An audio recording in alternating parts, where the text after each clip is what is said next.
जय श्री कृष्णा। राधे राधे। आज हम सुनेंगे शीतला माता की कहानी। बोलिए शीतला माता की जय हो। एक समय की बात है, शीतला माता ने सोचा, चलो मैं आज धरती पर जाती हूँ और देखती हूँ मेरी पूजा कौन कौन करता है, कौन कौन मुझे मानता है।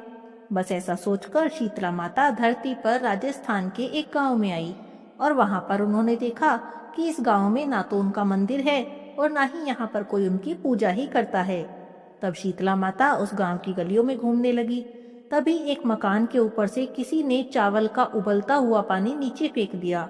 वह उबलता हुआ चावल का पानी सीधा शीतला माता के ऊपर आकर गिरा, जिससे माता के शरीर में फफोले पड़ गए। शीतला माता का पूरा शरीर जलन से जलने लगा। वे इधर उधर भागने लगी और चिल्लाने लगी, अरे मैं तो जल गई, मेरा शरीर जल गया है, कोई मेरी मदद करो, कोई मेरी मदद कर दो। लेकिन गांव में किसी ने भी माता की मदद नहीं की। अपने घर के बाहर एक कुम्हारिन बैठी थी। उसने देखा कि एक बूढ़ी माई बहुत जल गई है और उसके पूरे शरीर में जलन हो रही है, पूरे शरीर में फफोले पड़ गए हैं और वे ताप को सहन नहीं कर पा रही हैं। इधर उधर भाग रही हैं और मदद मांग रही हैं, लेकिन कोई भी उनकी मदद नहीं कर रहा। तब वह कुम्हारिन कहने लगी, माई तुम मेरे पास आ जाओ, यहाँ पर आकर बैठ जाओ, मैं तुम्हारे शरीर पर ठंडा ठंडा पानी डालती हूँ। वे बुढ़िया माई, जो कि शीतला माता ही थी, शीतला माता एक बूढ़ी माई का रूप बनाकर आई थी, कुम्हारिन के पास जाती हैं और कुम्हारिन और बूढ़ी महिला के ऊपर करवे से ठंडा ठंडा पानी डालती है और कहती है, माई मेरे घर में रात की कुछ राबड़ी रखी है, वह तुम खा लो। बूढ़ी माई ने वह ठंडी राबड़ी और दही खाई तो उनके शरीर को बहुत ठंडक मिली। तब वे बूढ़ी महिला कहने लगी, बेटी देख मेरे सिर में तो बहुत जुएं हो गई हैं। तब कुम्हारिन ने माता के सिर से जुएं भी निकाल दी तो देखा कि उनके सिर में तो पीछे भी एक आंख थी। यह देखकर तो वह कुम्हारिन बहुत डर गई और वहां से भागने लगी। तब वे बूढ़ी माई बोली, बेटी तू डर मत, मैं कोई भूत प्रेत नहीं हूँ, मैं तो शीतला देवी हूँ। धरती पर देखने आई थी कि कौन मुझे मानता है और कौन मेरी पूजा करता है। तभी माता ने अपना असली रूप धारण कर लिया। माता के दर्शन किए तो वह कुम्हारिन रोने लगी। माता बोली कि अब तुम क्यों रो रही हो? तब कुम्हारिन हाथ जोड़कर माता से कहने लगी, हे माता, मेरे घर में तो चारों तरफ देखिए दरिद्रता ही दरिद्रता है, मैं आपको कहाँ बिठाऊं? मेरे घर में ना कोई चौकी है ना कोई आसन है। शीतला माता उससे प्रसन्न हो गई और कुम्हारिन के घर के बाहर एक गधा खड़ा था, उस पर जाकर बैठ गई। उन्होंने एक हाथ में झाड़ू लिया और दूसरे हाथ में डलिया लिया और उस कुम्हारिन के घर की सारी दरिद्रता को झाड़ू से झाड़कर उस डलिये में भरकर फेंक दिया और कुम्हारिन से कहने लगी, बेटी मैं तेरी सच्ची भक्ति से बहुत प्रसन्न हूँ, तुझे जो भी वरदान चाहिए तू मुझसे मांग ले। तब कुम्हारिन ने हाथ जोड़कर कहा, हे माता, आप इसी गांव में स्थित होकर यहीं पर रहो और जैसे आपने मेरे घर की दरिद्रता दूर की है, वैसे ही जो भी व्यक्ति आपकी पूजा करे, आपकी कथा को पढ़े, आपकी कथा सुने, आपको ठंडा जल और ठंडे बासी भोजन का भोग लगाए, उसके घर परिवार पर आप अपनी कृपा बनाए रखना, उसके घर की दरिद्रता को दूर कर देना। तब शीतला माता ने तथास्तु कहा और कुम्हारिन से कहने लगी, तू इस करवे का जल अपनी झोपड़ी में छिड़क दे, कल सारे नगरी में आग लगेगी लेकिन तेरी झोपड़ी नहीं जलेगी। इतना कहकर माता तो वहां से अंतर्ध्यान हो गई और कुम्हारिन ने जैसा माता ने कहा था बिल्कुल वैसा ही किया। रात हुई, सारी नगरी में आग लग गई पर उस कुम्हारिन की झोपड़ी बच गई। यह देखकर उस नगर के राजा ने कुम्हारिन को अपने राजमहल में बुलवाया और उससे पूछा कि पूरे नगर में आग लगी पर तेरी झोपड़ी कैसे बच गई? तब कुम्हारिन ने राजा को शीतला माता की कृपा की सारी बात बता दी और वे कहने लगी कि मुझ पर तो शीतला माता की कृपा हुई है। उस दिन से राजा ने पूरे नगर में ढिंढोरा पिटवा दिया कि अब से हर कोई शीतला माता की पूजा किया करे, दिन भर में घर में चूल्हा न जलावे, शीतला माता को ठंडे बासी भोजन का और ठंडे जल का भोग लगावे। बोलिए शीतला माता की जय हो। अब मैं आपको एक पौराणिक कथा भी सुनाती हूँ। पौराणिक कथा के अनुसार एक राज्य में एक राजा का बेटा था, उसकी चेचक निकल गई। उसी राज्य में एक गरीब परिवार भी रहता था, उनके बेटे को भी चेचक निकल गई। वह गरीब परिवार तो हमेशा भगवती की पूजा पाठ करता था। उस परिवार में चेचक के समय जिन जिन नियमों का पालन किया जाता है उन सब का बड़ा ध्यान रखा जाता था। घर में बिना छोंक की सब्जी बनती थी, भुने हुए या तले हुए खाने पर और नमक पर बिल्कुल पाबंदी थी। घर के सभी लोग ठंडा भोजन करते थे और ऐसा कुछ दिन तक चलता रहा। थोड़े दिन बाद उनका बेटा सही हो गया। दूसरी ओर राजा के बेटे को, जिसको चेचक निकली थी, वो ठीक होने का नाम ही नहीं ले रही थी। राजा ने सतचंडी का पाठ शुरू करवाया। रोजाना गरम स्वादिष्ट भोजन बनता, भुने हुए तले हुए भोजन का भोग लगता और तो और मांस भी पकाया जाता। राजा का बेटा जिस भी चीज के लिए जिद करता, उसकी जिद उसी समय पूरी कर दी जाती। इन सब कारणों से राजा के बेटे के शरीर में तो फोड़े हो गए। उन फोड़ों में खुजली होती, जलन होती। जो भी उपाय किया जाता उसका कोई भी असर नहीं होता। शीतला माता का प्रकोप और भी बढ़ता ही जा रहा था। अब तो राजा बहुत परेशान हो गए और सोचने लगे, इतना उपाय करने के बाद भी शीतला माता का क्रोध शांत क्यों नहीं हो रहा। तभी एक दिन राजा के गुप्तचरों ने उनसे कहा, हे राजन, राज्य में एक गरीब परिवार के बेटे को भी चेचक निकली थी, लेकिन वह तो थोड़े ही दिनों में ठीक हो गया। तब राजा ने सोचा, वह तो माता की इतनी सेवा कर रहा है, फिर भी उनका क्रोध शांत नहीं होता। उस गरीब परिवार का बेटा स्वस्थ कैसे हो गया? ऐसा कैसे हो सकता है? वे तो बहुत गरीब हैं और कुछ कर भी नहीं सकते। रात का समय था। राजा ये सब बातें सोचते सोचते ही सो गया। उसी रात राजा के सपने में शीतला माता आई और राजा से कहने लगी, हे राजन, मैं तुम्हारी पूजा पाठ से और तुम्हारी भक्ति से प्रसन्न हूँ, लेकिन तुमने मेरे नियमों को तोड़ा है। इसी वजह से मेरा क्रोध शांत नहीं होता। अगर तुम अपने बच्चे को ठीक करना चाहते हो तो खाने में नमक बंद कर दो, बिना छोंक की सब्जी खाओ, खाने में तेल का प्रयोग मत करो और सभी लोग ठंडा भोजन करो। बेटे के पास किसी को भी मत जाने दो और अपने बच्चे की अनावश्यक जिद को पूरी मत करो।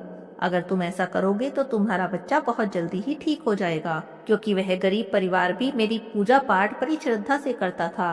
वे चाहे गरीब थे, फिर भी उन्होंने शीतला के नियम पूरी विधि से पालन किए, तभी तो उनका बेटा एक बार में ही स्वस्थ हो गया। अब तो राजा ने भगवती शीतला माता की बातें सुनकर हाथ जोड़ लिए और माफी मांगने लगा और कहने लगा, हे माता, आपने जैसा कहा है मैं बिल्कुल वैसा ही करूंगा, लेकिन आप मुझे कोई ऐसा उपाय बताओ जिसे करने से सभी लोगों के बच्चे स्वस्थ और सुखी रहें। तब राजा की बातें सुनकर भगवती शीतला माता कहने लगी कि चैत्र महीने में मेरी पूजा की जाती है।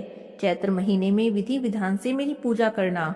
ध्यान रखना कि ठंडा बासी भोजन करना है, गरम आग नहीं जलानी है, गरम किया हुआ भोजन नहीं खाना है।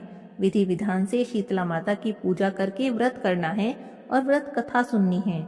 अगर किसी के मन में सच्ची श्रद्धा है तो हर महीने के कृष्ण पक्ष की अष्टमी के दिन व्रत रखकर मेरी कथा सुने तो उनके बच्चे हमेशा स्वस्थ और निरोगी रहेंगे। ऐसा कहकर देवी भगवती अंतर्ध्यान हो गई। राजा ने सपने में भगवती देवी का दर्शन पाकर बहुत ही प्रसन्नता का अनुभव किया। अगले ही दिन से राजा ने शीतला माता के बताए हुए नियमों का पालन किया।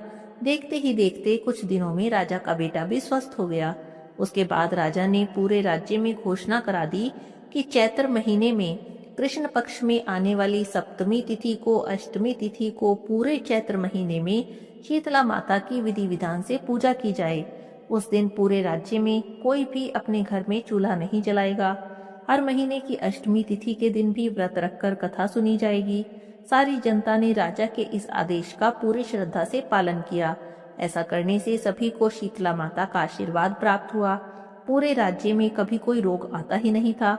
इस तरह से कोई भी व्यक्ति कृष्ण पक्ष की अष्टमी तिथि के दिन शीतला माता का व्रत करके इस कथा को सुनता है, व्रत रखता है, तो उसे हर तरह की बीमारियों से छुटकारा मिल जाता है।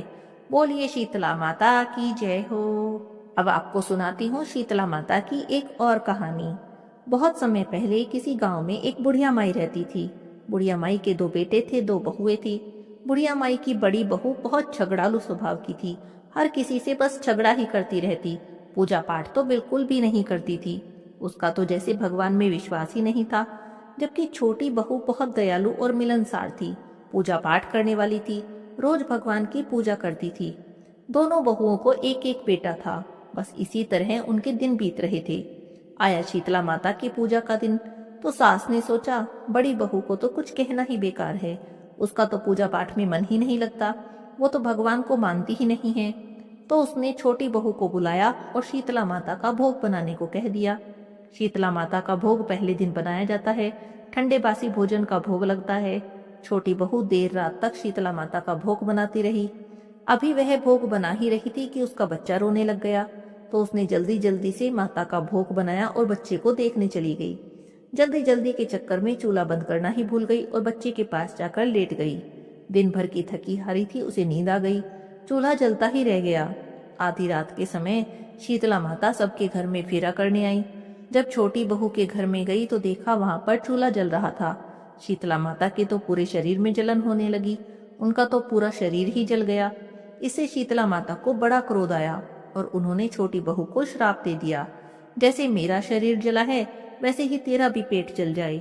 सुबह उठते ही बहू ने देखा कि चूल्हा जल रहा है और उसके साथ साथ उसके पास में जो बच्चा सोया था वो मरा था। उसने देखा कि बच्चे का पूरा शरीर आग से जला हुआ है। यह देखकर तो छोटी बहू बहुत जोर जोर से रोने लगी। वो समझ गई थी कि शीतला माता के क्रोध से यह सब हुआ है। उसका रोना सुना तो उसकी सास वहां पर आ गई। बुढ़िया माई ने जब अपने पोते का ये हाल देखा तो उसे बहुत दुख हुआ।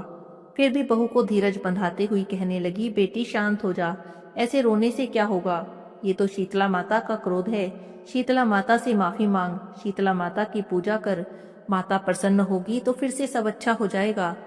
सासू माँ का आशीर्वाद लेकर छोटी बहू अपने मरे हुए बेटे को एक टोकरी में रखकर घर से निकल पड़ी शीतला माता की खोज में। उसने सोचा शीतला माता को खोजकर उनसे माफी मांगकर ही घर आऊंगी। चलते चलते थोड़ी दूर गई थी कि उसे एक तलाई मिली। तलाई में पानी तो काफी था, लेकिन एक तलाई का पानी दूसरी तलाई में समा जाता था। कोई भी जीव जंतु या पशु पक्षी इस तलाई का पानी नहीं पीता था। अगर भूल से कोई इस पानी को पी ले तो उसकी मृत्यु हो जाती थी।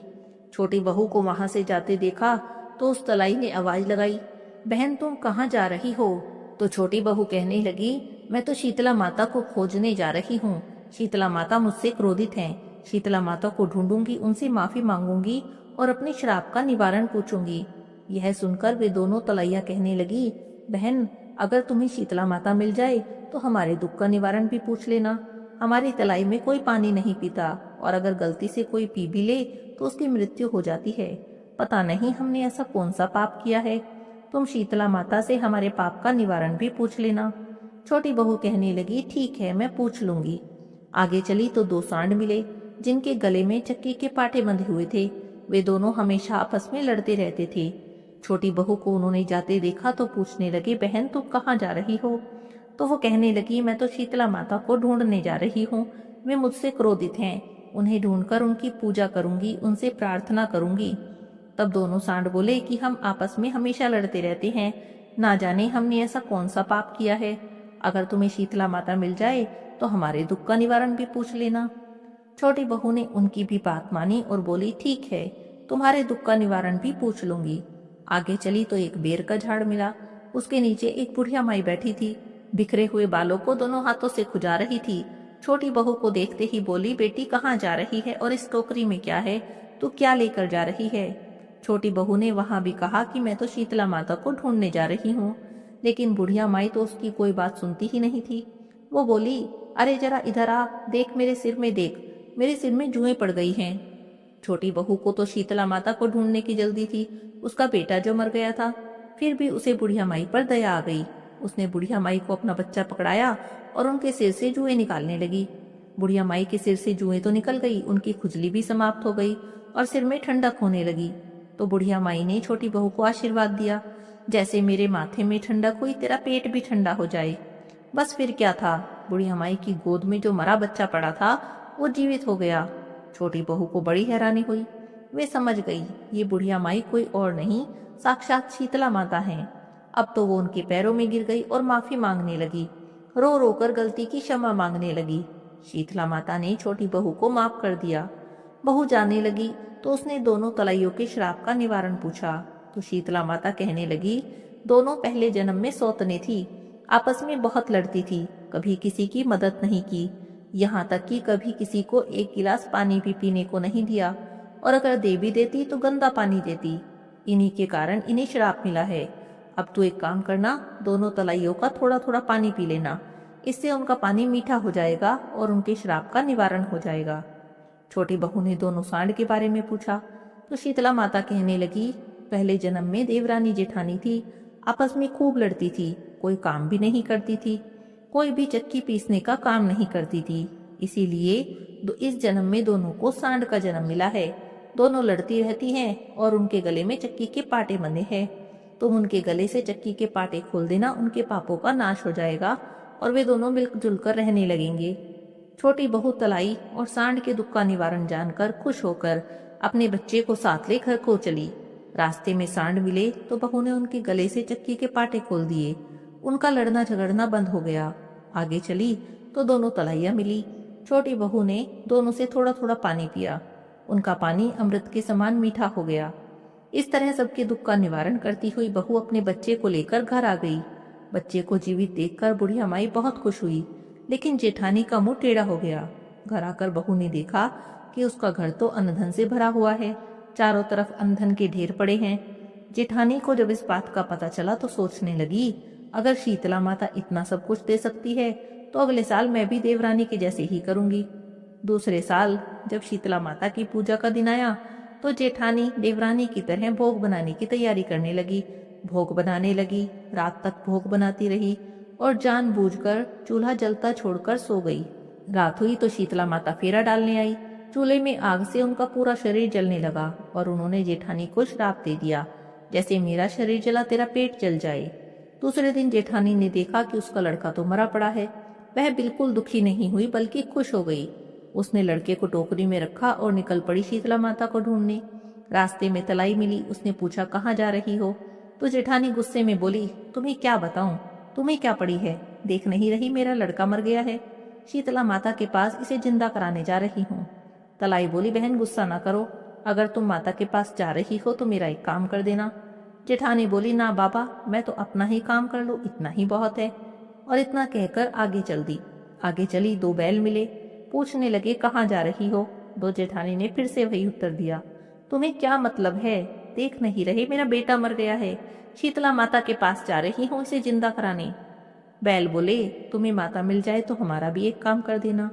जेठानी ने बैलों को भी मना कर दिया और लड़ती झगड़ती आगे चल दी।